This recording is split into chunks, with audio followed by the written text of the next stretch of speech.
అందరికీ షలో.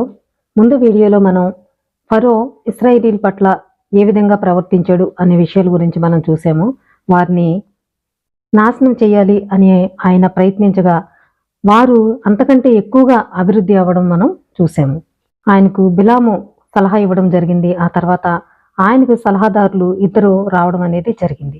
మిద్యానీయుడైన రెయూయేలు కూడా ఇశ్రాయేలీల పట్ల కఠినంగా వ్యవహరించవద్దు, వారిని ఇక్కడ ఉండనివ్వు, ఇతరుల దేశమైనటువంటి కానానుకు వారు వెళ్ళిపోతారు, వారిని నీవు బాధించొద్దు అని ఆయన సలహా ఇవ్వడం అనేది జరిగింది. ఆయన మాటలకి ఫరోకి కోపం రావడం జరిగింది. ఆ తర్వాత ఆయన యోబుని కూడా అడగడం జరిగింది. అయితే ఇప్పుడు యోబు ఏం చెప్పాడు అనే విషయాల గురించి ఇప్పుడు మనం యాషర్ గ్రంథం నుండి చూద్దాం. ఇలాంటి మరిన్ని విషయాలు మీరు తెలుసుకోవాలనుకుంటే నా ఛానల్ని సబ్స్క్రైబ్ చేయండి. యోబు రాజుతో ఇట్లనెను, రాజు, ఈ దేశ ప్రజలంతా నీ చేతిలో నీ అధికారం క్రిందనున్నారు. రాజు తన దృష్టిలో ఏది ఉత్తమముగా తోచునో దానిని చేయవచ్చును. ఇక్కడ యోబు కూడా రాజు మీ ఇష్ట ప్రకారం నీకు ఏది ఉత్తమముగా నీకు తోచునో దానినే చేయమని అక్కడ యోబు కూడా సలహా ఇవ్వడం అనేది జరిగింది. అప్పుడు రాజు బిలాముతో ఇట్లనెను, బిలాము, దీనిని గురించి నీవు చెప్పునది ఏమిటో చెబితే మేము వినేదమనగా, బిలాము రాజుతో, అందరూ రాజు సలహాదారులు ఇశ్రాయేలీలను వెళ్ళగొట్టమనియే చెప్పిరి, గాని రాజు వారిని వెళ్ళగొట్టుటలో ఆధిక్యత సాధించలేకపోయెను. నీవు వారిని అగ్నితో కాల్చి వారి సంఖ్యను తగ్గించాలని చూశావు, కానీ వారిపై ఆధిక్యత సాధించలేకపోయావు. వారి ఎలోహిం వారిని రక్షించెను. వారి తండ్రి అయిన అబ్రహామును కల్దీయుల దేశమైన ఊరు నుండి రక్షించినట్లు వారి తండ్రి అయిన ఇస్సాకును రక్షించి అతని స్థానంలో గొర్రెపోతు నుంచినట్లు నీవు వారిని ఖడ్గంతో నాశనం చేయవలెనని చూచినను వారి ఎలోహిం వారినట్లే రక్షించును. నీవు వారి కష్టమును కఠినతరము చేసి వారి సంఖ్యను తగ్గించవలెనని ఆలోచించినను వారిపై ఆధిక్యత పొందలేకపోయావు.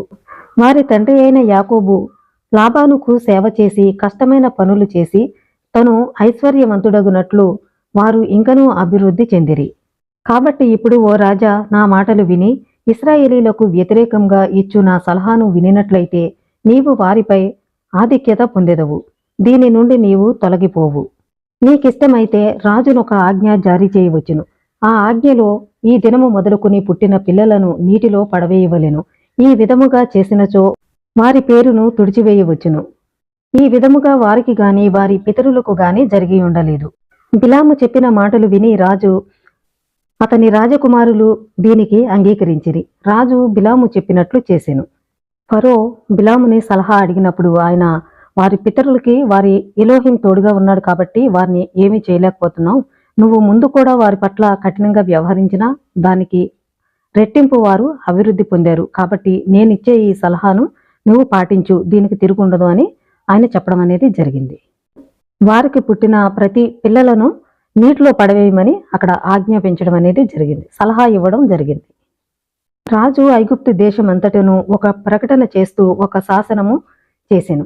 ఐగుప్తు దేశమంతటా హెబ్రీలకు పుట్టిన మగపిల్లలను ఈ దినము మొదలుకొని నీటిలోనికి విసిరివేయవలెను.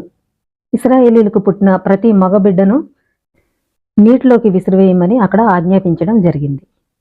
ఫరో తన సేవకులను పిలిచి ఇలా చెప్పెను, మీరు వెళ్ళి ఇశ్రాయేలీలున్న గోషేను ప్రదేశం అంతటను వెతికి వారికి పుట్టిన ప్రతి మగబిడ్డను నదిలోనికి విసిరివేయవలెను, కానీ వారికి పుట్టిన ఆడబిడ్డలను మాత్రము బ్రతకనీయవలెను అని ఆజ్ఞాపించెను.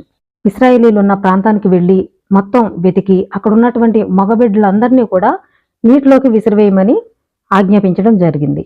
ఆడబిడ్డలను మాత్రము బ్రతకనివ్వండి అని అక్కడ ఆజ్ఞాపించడం జరిగింది. ఫరో ఆజ్ఞాపించిన దానిని ఇశ్రాయేలీలు విని వారికి పుట్టిన మగబిడ్డను నదిలోనికి విసిరివేయుట విని కొందరు ఇశ్రాయేలీలు వారి భార్యలతో నుండకుండా వేరుగా నుండిరి, కొందరైతే వారినంటి పెట్టుకుని ఉండేరి. మరియు ఆ దినము మొదలుకుని ఇశ్రాయేలు స్త్రీలు వారి భర్తలతో కలిసి ఉండేవారు ప్రసవ సమయమున ప్రసవించుటకు పొలమునకు వెళ్ళేడివారు. వారు పొలముననే ప్రసవించిన తర్వాత వారి బిడ్డను పొలములోనే వదిలి వారు ఇంటికి తిరిగి వచ్చేడివారు. ఎలోహిం తమ పితరులతో తమ సంతతిని వృద్ధి పొందింపజేతునని వాగ్దానం చేసిన ప్రకారము ఒక దూతను పంపించి ఆ బిడ్డను స్నానము చేయించుటకు, బిడ్డకు గుడ్డలు చుట్టుటకు చేతులలోనికి తీసుకుని ఆ బిడ్డ చేతులలోని మెత్తని రాతులను రెండుంచి ఒక దారిని పాలు త్రాగుటకు రెండవ దానిని తేనె త్రాగుటకు, ఆ బిడ్డ యొక్క జుట్టును మోకాళ్ల వరకు ఎదుగు వరకు కాపాడుటకు, వారిని ఓదార్చుటకు, వారి జాలి కనికరముతో ఆ బిడ్డను అంటిపెట్టుకునుండుటకు పంపెను. వారికి పుట్టిన బిడ్డల్ని కాపాడటానికి దూతల్ని పంపించడం అనేది జరిగింది. వారు వారిని క్షేమంగా కాపాడటం జరిగింది. మరియు ఎలోహిం వారందరిపై కనికరముంచి భూమిపై వారిని వృద్ధిపరచ కోరికతో ఆయన భూమిని ఆజ్ఞాపించి వారిని చేర్చుకొని వారు పెరిగి పెద్దవారగు వరకు కాపాడమని చెప్పెను. భూమి నోరు తెరిచి వారిని కక్కు వరకు తన పొదలలో ఒక పట్టణము వలె అడవిలో గడ్డి నుండి ఒక గృహములో నున్నట్లు చేసి, వారు తమ కుటుంబమునకు తన తండ్రి గృహమునకు తిరిగి వచ్చి వారితో నుండి వరకు వారిని కాపాడెను. వారిని కాపాడటం కోసం దూతలను పంపించడం జరిగింది. అలాగే భూమికి ఆజ్ఞాపించడం కూడా జరిగింది. మరియు ఇశ్రాయేలీల పిల్లలు భూమిపై పొలముననున్న గచ్చల వలె ఎలోహిం కృప ద్వారా పెరిగిరి. ఐగుప్తీయులు ముందుకు వెళ్లి తమ ఎద్దులతో కాడిని నాగటి కర్రను తీసుకొని విత్తు సమయమైనందున వారు భూమిని దున్నిరి. వారు భూమిని దున్నినప్పుడు వారు ఇశ్రాయేలీల శిశువులకు అపకారం ఏమీ చేయలేకపోయిరి గనుక ఇశ్రాయేలీలు అమితముగా వృద్ధి చెందిరి. ఇశ్రాయేలీలకు పుట్టిన పిల్లలు పొలంలో పెరగడం అనేది జరిగింది. భూమి దున్నే సమయంలో ఐగుప్తీయులందరూ పొలంలోకి వెళ్ళడం అనేది జరిగింది. ఆ సమయంలో ఆ పిల్లల్ని చూసినప్పటికీ వారికి ఏ హాని చేయలేకపోయారు. కాబట్టి వారు అమితంగా వృద్ధి చెందడం అనేది జరిగింది. ఫరో ప్రతిదినము తన అధికారులను ఇశ్రాయేలీల చంటి బిడ్డలను వెతక పంప ఆజ్ఞాపించెను. వారు వెతికి ఒక బిడ్డను తన తల్లి ఒడి నుండి బలవంతంగా తీసుకుని నదిలోనికి విసిరివేసెను. కానీ ఆడ శిశువులను తన తల్లి వద్దనే వదిలివేసిరి. ఈ విధముగా ఐగుప్తీయులు ఇశ్రాయేలీలకు ఆ దినములన్నీ చేసిరి. ఆ సమయమున ఎలోహిం ఆత్మ ఆమ్రాము కుమార్తె అహరోను అక్క అయిన మిరియాముపై నున్నది. ఆమె ముందుకు వెళ్లి తన ఇంటి గురించి ప్రవచించినది. ఆమె ఆ సమయమున తన తండ్రికి తన తల్లికి ఒక కుమారుడు పుడతాడు, అతడు ఇశ్రాయేలీలను ఐగుప్తీయుల చేతుల నుండి రక్షించును అని ప్రవచించెను. మిరియం మీదకి ఎలోహిం ఆత్మ రావడం అనేది జరిగింది. ఆ సమయంలో ఆమె తన ఇంటి గురించి ప్రవచించడం మొదలుపెట్టింది. ఆమె తల్లి తండ్రి ఒక కుమారుని కంటారు. ఆయన ఐగుప్తీయుల చేతి నుంచి ఇశ్రాయేలీలందరినీ కూడా కాపాడతాడు, రక్షిస్తాడు అని ఆమె ప్రవచించడం జరిగింది.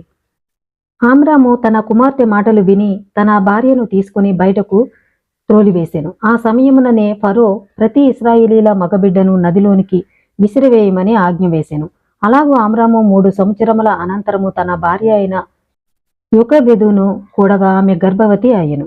మగబిడ్డల్ని చంపేస్తున్నారు కాబట్టి ఆమ్రాము తన కుమార్తె మాట్లాడిన మాటలు విని భయపడి ఆమెను పంపించి వేయడం అనేది జరిగింది. 3 సంవత్సరముల తర్వాత ఆమెను మళ్ళీ తీసుకోవడం జరిగింది. అప్పుడు ఆమె గర్భవతి అయింది. ఆమె గర్భవతి అయిన 7 నెలల తర్వాత ఆమె ఒక కుమారుని కనెను. మరియు ఆ ఇంటి మొత్తము గొప్ప కాంతితో నిండియుండెను. ఆ కాంతి సూర్యుడు చంద్రుడు తమ సమయముల యందు ఇచ్చు కాంతి వలెనున్నది. ఆమె 7 నెలల తర్వాత ప్రసవించడం అనేది జరిగింది. అంటే మోషే గారు ఇక్కడ 7వ నెలలో ఆయన పుట్టడం జరిగింది. ఆ గది అంతా గొప్ప కాంతితో నిండియుండెను. ఆ కాంతి సూర్యుడు చంద్రుడు ఆ సమయాల్లో ఇచ్చేటువంటి కాంతి వలె ఉన్నది. ఆ స్త్రీ తన బిడ్డను చూచి ఆ బిడ్డ కంటికింపుగా మంచిగా నున్నట్లు చూసి ఆ బిడ్డను 3 నెలల పాటు తన ఇంటి లోపలి గదిలో దాచెను.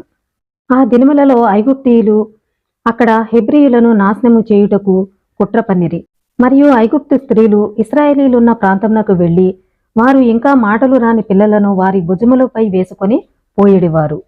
మరియు ఆ దినములలో ఇశ్రాయేలు స్త్రీలు పిల్లలను కనినప్పుడు ప్రతి స్త్రీ తన కుమారుని ఐగుప్తు వారి నుండి దాచెను. మరియు ఐగుప్తు స్త్రీలకు వారు పిల్లలను కనుట కూడా తెలియకుండెను. ఈ విధముగా ఐగుప్తీయులు ఇశ్రాయేలీల పిల్లలను నాశనం చేయలేకపోయిరి. మరియు ఐగుప్తు స్త్రీలు ఇశ్రాయేలీల ప్రాంతములకు వచ్చి పిల్లలకై చూచినప్పుడు ఆ బిడ్డలు ఏడవటము ప్రారంభించెను.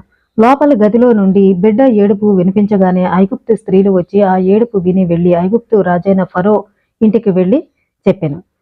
ఫరో తన అధికారులను పిలిచి ఆ బిడ్డలను తీసుకుని చంపమని పంపెను. వారు అలాగే చేసి దినములన్నిటిలోనూ హెబ్రూ స్త్రీలకు అట్లే చేసిరి. ఆ సమయమున యోకెబెదు తన కుమారుని 3 నెలలు దాచిన తర్వాత ఆ సంగతి ఫరో గృహమునకు తెలిసెను. మోషే పుట్టిన తర్వాత ఆయన తల్లి 3 నెలల పాటు ఆయన్ని దాచడం అనేది జరిగింది. 3 నెలలు దాచిన తర్వాత ఫరోకి ఈ బిడ్డ గురించి తెలియడం అనేది జరిగింది. ఆ తర్వాత ఏం జరిగింది అనే విషయాలు మళ్ళీ వీడియోలో మనం తెలుసుకుందాం. ఇలాంటి మరిన్ని విషయాలు మీరు తెలుసుకోవాలనుకుంటే నా ఛానల్ని సబ్స్క్రైబ్ చేయండి.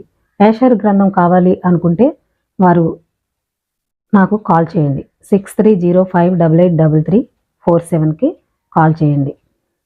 అందరికీ షలో.